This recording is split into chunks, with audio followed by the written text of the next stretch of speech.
अभी हमारे साथ श्री दिलीप साइकिया जी, लोकसभा की एमपी और असम राज्य के बीजेपी स्टेट प्रेसिडेंट हमारे साथ है। आए हम इनसे जानते हैं। सर, इस बार की बीजेपी की गवर्नमेंट में व्हाट डू यू से is the biggest achievement for the government in this election? देखिए, पिछले 10 साल आदरणीय प्रधानमंत्री नरेंद्र मोदी जी के नेतृत्व में पूरे भारत का जो चतुर्दिक विकास हुआ है, साथ में असम सहित पूरे पूर्वोत्तर राज्यों भी इस यात्रा में जोर शोर से शामिल हुआ है।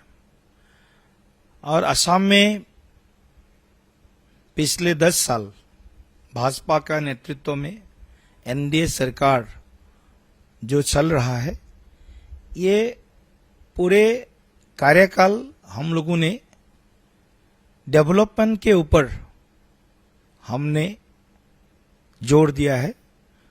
पूरे असम 2016 के पहले जिस हालात में थे, आज अगर 10 साल का कहानी लिखना चाहते हैं तो हम देखेंगे कि पूरे इस 10 साल असम में इंफ्रास्ट्रक्चर डेवलपमेंट से लेकर के हेल्थ फैसिलिटी से लेकर के जो फार्मर्स असम में है, जो युवा है, जो महिला है, हर वर्ग के लोगों को हमने विकास के रास्ते पर लेकर आने के लिए हमने भरपूर प्रयास किया है। असम के लोकप्रिय मुख्यमंत्री डॉक्टर हिमंत बिस्वा शर्मा जी ने पिछले 10 सालों में, या उनके अगर 5 साल के कार्यकाल के बारे में हम बोलते हैं, तो इस 5 साल में उन्होंने पूरे आसाम में 21 लाख जैसे हमारे प्रधानमंत्री आवास योजना का घर गरीबों के लिए बनाया है। आज असम में 40 लाख महिलाओं को अरुणोदय जैसे जो महिला सबलीकरण का जो भी हमारा संकल्प है, इससे 40 लाख महिलाओं को हमने अरुणोदय स्कीम से उनको हम लाभ देने में सफल हुआ है।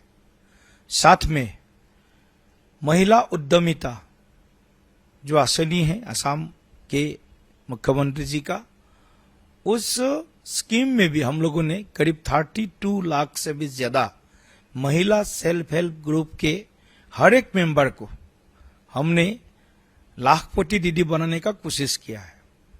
उसमें हमको कुछ सफलताएं प्राप्त हुई है, लेकिन ये जो महिला सेल्फ हेल्प ग्रुप है, इनके माध्यम से हम लोगों ने असम में महिलाओं को जो सम्मान, महिलाओं को जो मर्यादा और आर्थिक दृष्टि से एक उनको एक जो सोशल सिक्योरिटी हम बोलते हैं, वो सोशल सिक्योरिटी देने में बहुत बड़ा सफलता प्राप्त हुआ है।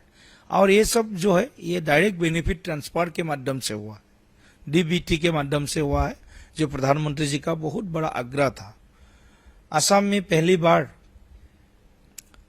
27,000 करोड़ का सेमीकंडक्टर इंडस्ट्री बन रहा है, जिसमें 10,000 से अबोव युवाओं को संस्थापन मिलेगा। साथ में और कई हजारों युवा युवतियों को यहां पर रोजगार मिलेगा।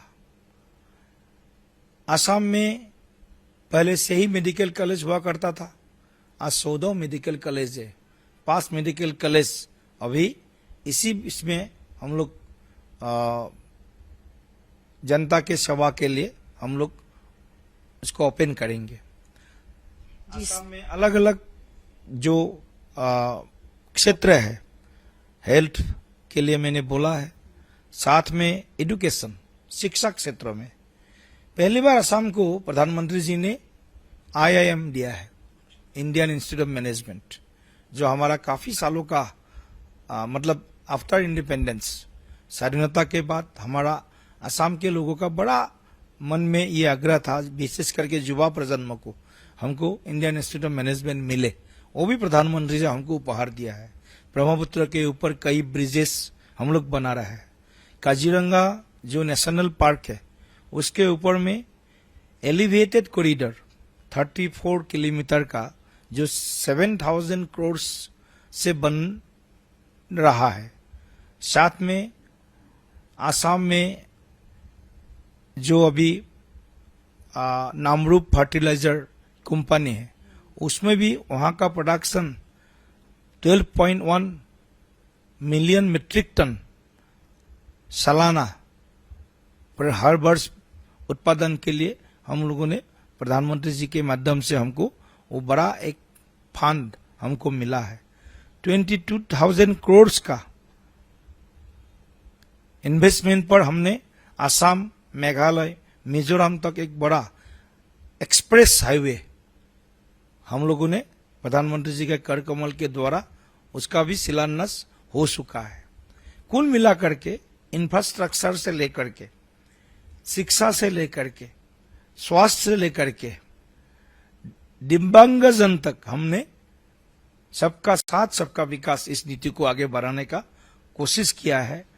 और ऐसा एक विजिबल डिफरेंस जो एक असम 2016 बिफोर असम और 2016 अभी का असम, अगर किसी को भी आप पूछेंगे स्टेट वेज से हाईवेज तक, रेलवे से इंटरनेट वेज तक, एयरवेज से लेकर के इनलैंड वाटरवेज तक, हर क्षेत्र में हम लोगों ने कम्युनिकेशन को बहुत बड़ा हम लोगों ने मदद किया, इजी किया है।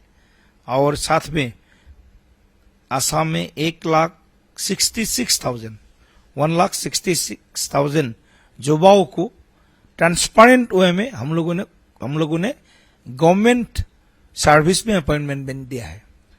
ये बहुत बड़ा अचीवमेंट है। 1 लाख युवाओं को हमने अपना व्यापार शुरू करने के लिए 2-2 लाख रुपया, 5-5 लाख रुपया हम लोगों ने दिया है। तो कुल मिलाकर के असम का अभी का जो लॉ एंड ऑर्डर सिचुएशन का भी अगर हम बात करें तो आज असम में पिछले 5 साल में कभी पर एक दिन के लिए भी कोई कर्फ्यू नहीं लगा, कहीं पर जातिगत हिंसा नहीं हुआ है, कहीं पर मान लीजिए ऐसा कोई बड़ा ऐसा घटना नहीं हुआ है जहां पर आम जनता का या आर्म फोर्सेस का बहुत जीवन हानि हुआ है। तो ऐसा इस सब में तो एक डाउन ट्रोडन जो ग्राफ है, ये सब इंसर्जेंसी रिलेटेड इंसिडेंट्स हो या यहाँ पर बहुत कास्ट कम्युनिटी आप जानते ही आसाम बोलने से, तो किसी के साथ कोई ऐसा कोई झगड़ा वगैरह जो होने नहीं दिया है। मतलब लॉ एंड ऑर्डर सिचुएशन में बहुत बड़ा एक ट्रांसफॉर्मेशन, एक बहुत बड़ा परिवर्तन, अच्छा परिवर्तन, पॉजिटिव एक सेंस हमारे सरकार के नेतृत्व में हुआ है। जी सर, यहाँ पर मैदान में एक आइडेंटिटी पॉलिटिक्स को लेकर एक चिंता जताया जा रहे हैं, इस पे इलेक्शंस पर इन्फ्लुएंसेस हो रहे हैं, ऐसे जता रहे, तो what is the stand of BJP on this? देखिए, एक कहावत है, loss of culture loss of identity.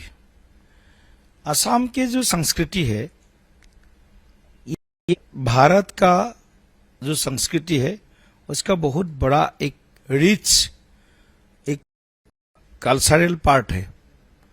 तो असम के संस्कृति के ऊपर बाहर के लोग, विशेष करके बांग्लादेशी मियाँ लोगों ने बहुत बड़ा अटैक किया है। असम के जो धर्मस्थल है, सत्रस है, नामगढ़ से, वहां पर हमारे जो जमीन था उस जमीन पर उनका कब्जा हो गया था।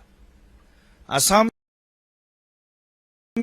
फॉरेस्ट रिजर्व है, गवर्नमेंट लैंड है, सौर एरिया से, रिवराइन एरिया से, वहां पर भी उनका बड़ा कब्जा हो गया। कांग्रेस ने इसको होने दिया है।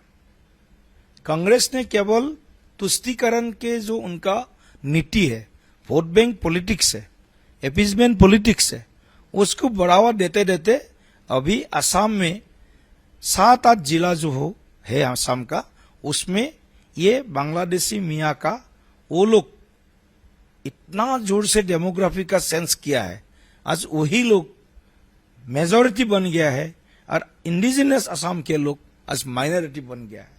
ये कांग्रेस का जो पॉलिसी है, केवल हमको सत्ता में आना, शासन में आना, इसके लिए असम के हित, असम के स्वार्थ को इन्होंने लात मारा है।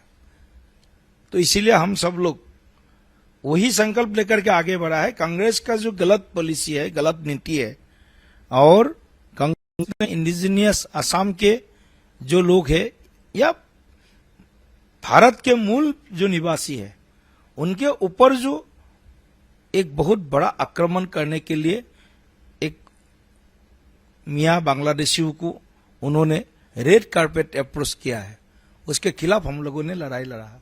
वो कल्चरल और सिविलाइजेशनल हम लोग बैटल में है। कांग्रेस एंटी असमीज सिविलाइजेशन है और बीजेपी प्रो असमीज सिविलाइजेशन है। तो यही फर्क है। कांग्रेस तुष्टीकरण का नीति अपनाता है, भाजपा मोदी जी के नेतृत्व में संतुष्टिकरण का नीति अपनाता है। ये असम के गरीब, पहाड़ में रहने वाले, दुर्गम अंचल में रहने वाले जो हमारे लोग हैं, उनका जीवन जो स्तर है, कैसे उनको आगे बढ़ाए, ये हमारा हमेशा चिंता रहता है।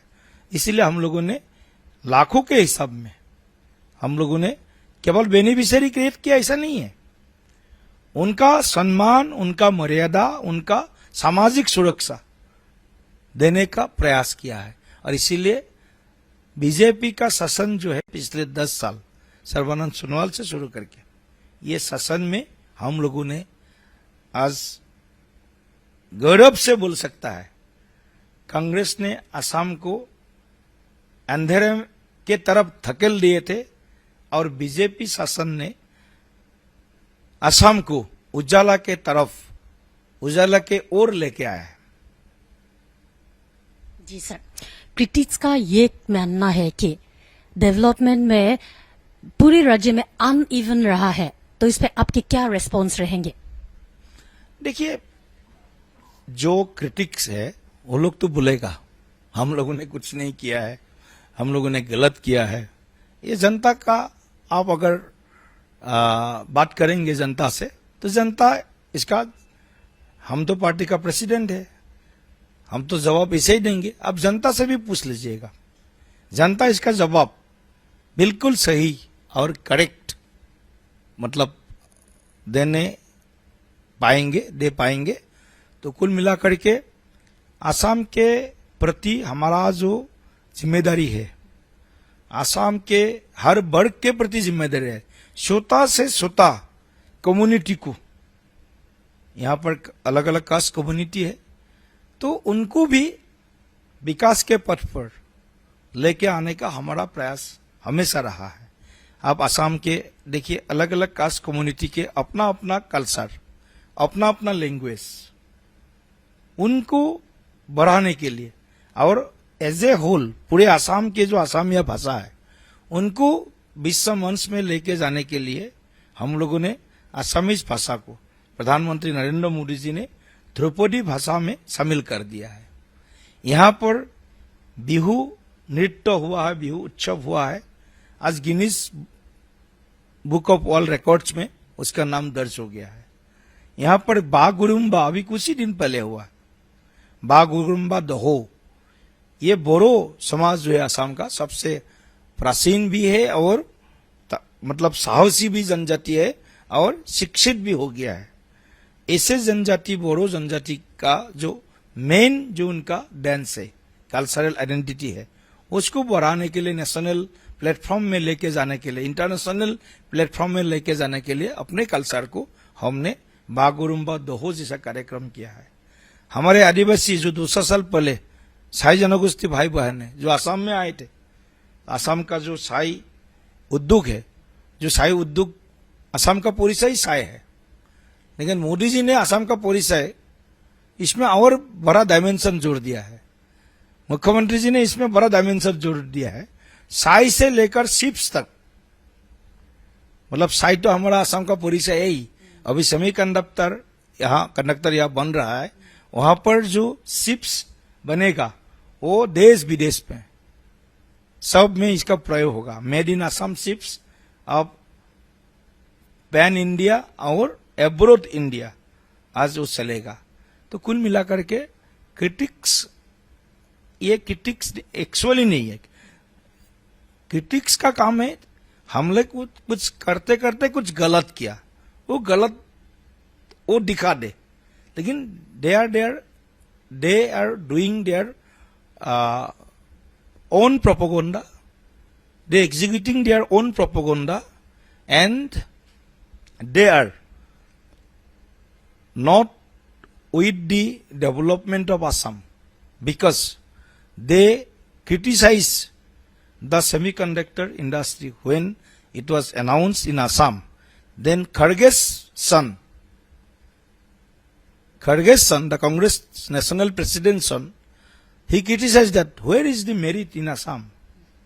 Where is the youth in Assam who can contribute in this semiconductor industry?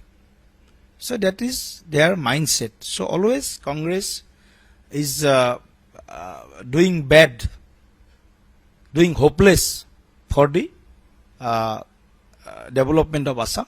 So there is thousands of incidents happen in past. In 1962, if you go, then Prime Minister's statement in All India Radio, when Chinese aggression was going on, and they came to up to Tezpur, then Jawaharlal Nehruji, he made a statement in All India Radio, my heart goes to the people of Assam Northeast.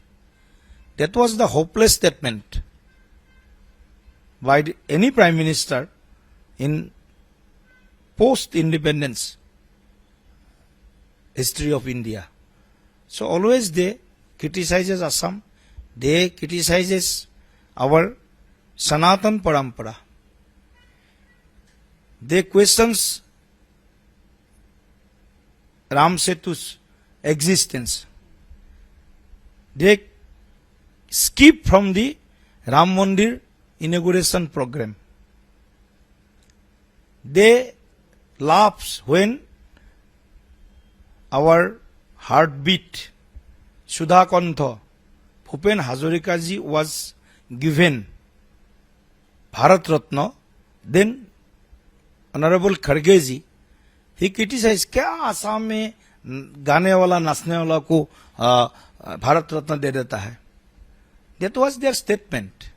So Congress is always stands for anti-cultural